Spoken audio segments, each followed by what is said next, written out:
All right, I got her sighted in. 507 on my new GrayGuns Lockwood upper.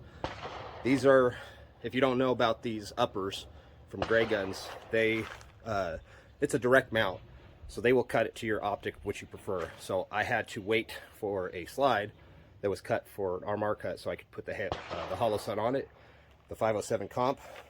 So I'm liking it. That was I forgot to record. I thought I recorded my first run. That was my second. So let's go look. Basically, pretty simple. As you saw, I started here trying to take this on the move. And came in good. Got my alphas. I'm shooting this target twice. So I threw a Charlie on the second, but we'll look at that. Looks good down there. I don't want to walk and waste your time. Looks like I might have a Charlie left over there. This was good. A little slower on this one, but that one was pretty quick. And that guy sucks, but I was able to get him even through the dust that I threw from these. The first run I missed it, mostly because of my poor trigger control. And then this guy, 2 alphas to finish. So a nice little setup. And basically what you guys probably care more about is the optic. I'm not noticing any significant difference, disadvantage or advantage on the Holosun 507 comp versus what I'm usually running is the Romeo XL or the Max yet. So very early. I know sighting in was easy, very standard controls. What I do like about this, I don't know if you're going to capture it, but I'll just tell you about it. I got a 2 MOA dot. That's what I asked for. It's red, and I like it. It's very small, very precise. Also bright enough for, we get 110-degree weather. I think it's only going to be in the 90s today here in Redding. But much like, probably like Arizona or any desert area, even though this is a desert. But what's really cool is if you hold the negative sign down, you can change to the reticles, right? Well, the first option when you get, say, a 2 MOA is it's a little horseshoe with a dot in the middle. The horseshoe is very small and it continually grows as you filter through those options, the reticle options.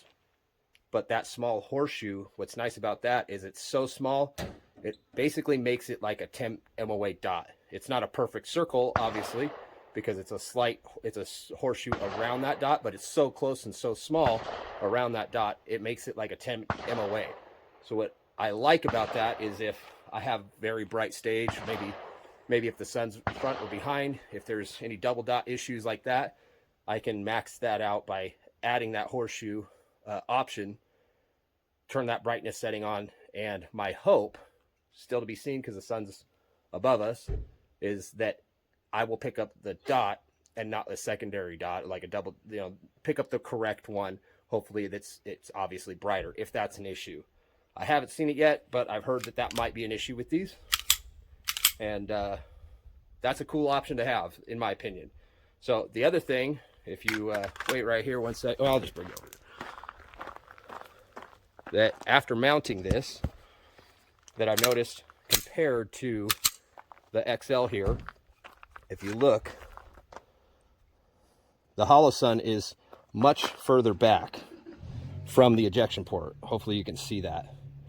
It's a smaller front to back optic, but the window size is very, very similar.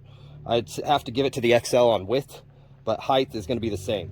The Holosun sits a little lower, as I said before on my other videos, but because of that small front to back size, there's a lot more room away from that ejection port, actually bringing the lens a little closer to your eyes, which I don't know if I don't think that's a make or break, but what I can say is I'm not noticing any significant disadvantage from that. The only, to be seen, like I said, with the sun in front or behind you, the Sig might have an advantage on that, but the advantage goes to this on dot adjustability and reticle options.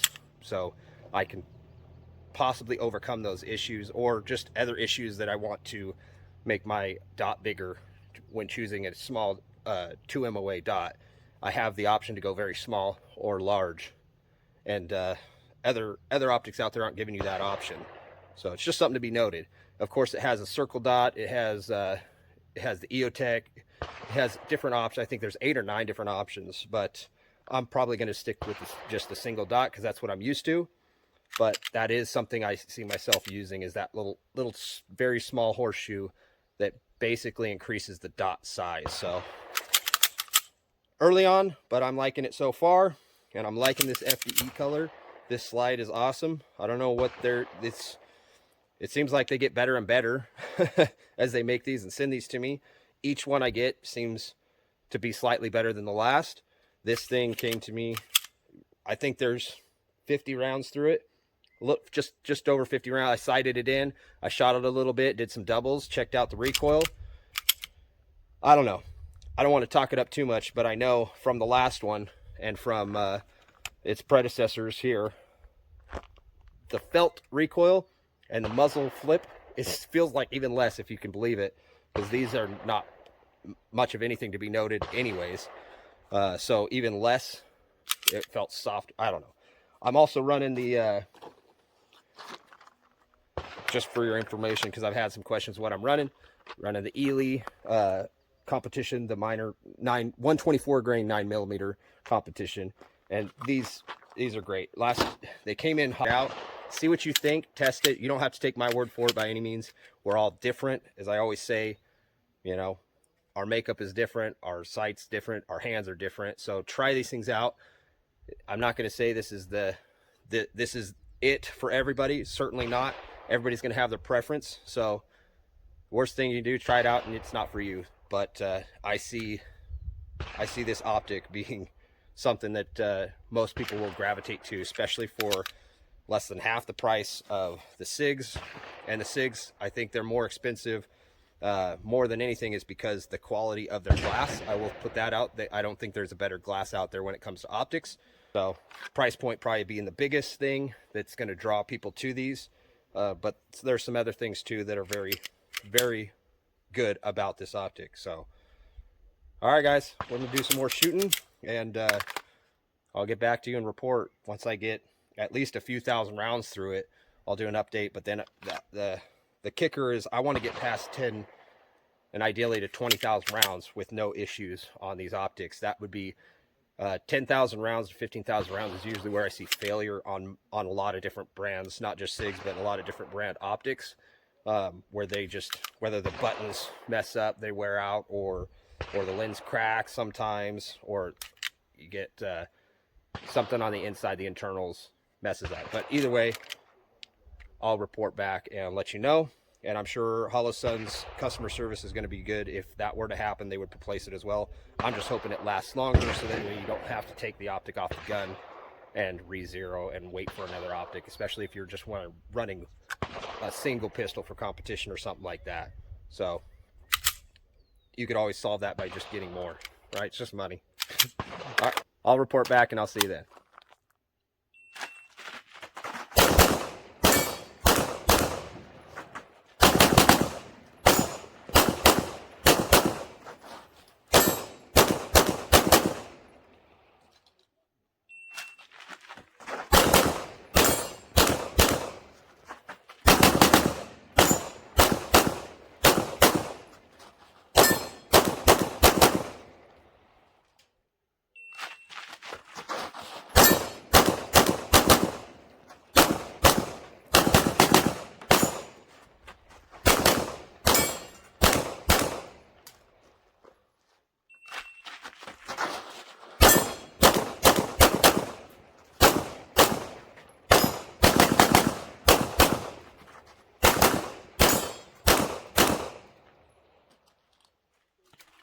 I don't know. I'm liking it. I'm seeing it well.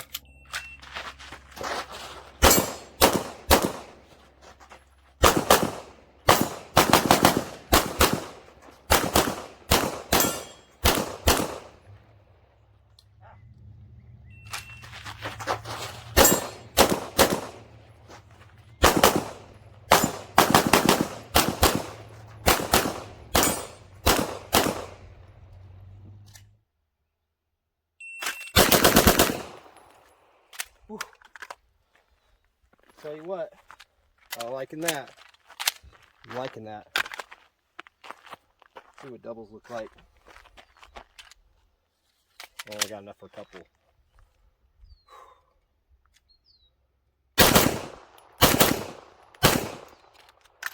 That's it. That's all I got, but that thing feels good.